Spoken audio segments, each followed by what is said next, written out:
நாங்கள் எங்கள் பிள்ளையை தினமும் கொண்டாடுவோம், பாட்டு போட்டு கொண்டாடுவோம், ஆடி கொண்டாடுவோம். எங்கள் பிள்ளைகளை நாங்கள் கொண்டாடுவோம். நம்ம பிள்ளைகளை நம்ம கொண்டாடுறோம். நம்ம கொண்டாடல உலகம் எப்படி கொண்டாடுறோம்?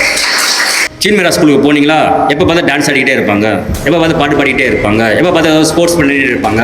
அப்போ எப்போ தான் படிப்பாங்க? இப்போ காலையில் 8:30 மணி இருந்தால் 4:30 மணிக்கு நான் என்ன பண்ணிக்கிட்டு இருக்கோம்? 8:30 மணி இருந்தால் 4:30 மணிக்கு படிக்கிற குழந்தை சந்தோஷம் இருந்தால் என்ன தப்பு? சந்தோஷமாக இருக்கிறதுனால நம்ம பிள்ளைகளுக்கு சொத்து சேர்க்குறோம். சந்தோஷமாக இருக்குன்னு ஒருத்தவங்களுக்கு திருமணம் பண்ணி வைக்கிறீங்க. சந்தோஷமாக இருக்குன்னு ஒரு நிறுவனத்தை நடத்துகிறீங்க. வாழ்க்கையில் சந்தோஷத்தை ஒழிச்சிட்டு மீது என்ன வேணும்? அதுக்கு தான் ஹாப்பி ஸ்கூலிங். அந்த ஹாப்பி ஸ்கூலிங் எந்நேரமும் பார்த்தீங்கன்னா இந்த ஸ்கூலில் பாட்டு சத்தம் கேட்டுக்கிட்டு இருக்கு. நாங்கள் எங்கள் பிள்ளையை தினமும் கொண்டாடுவோம், பாட்டு போட்டு கொண்டாடுவோம், ஆடி கொண்டாடுவோம். எங்கள் பிள்ளைகளை நாங்கள் கொண்டாடுவோம். நம்ம பிள்ளைகளை நம்ம கொண்டாடுறோம். நம்ம கொண்டாடல உலகம் எப்படி கொண்டாடுறோம்? கொண்டாடினா தப்பு. சரி, அப்போ எப்படி வச்சுக்கலாம்?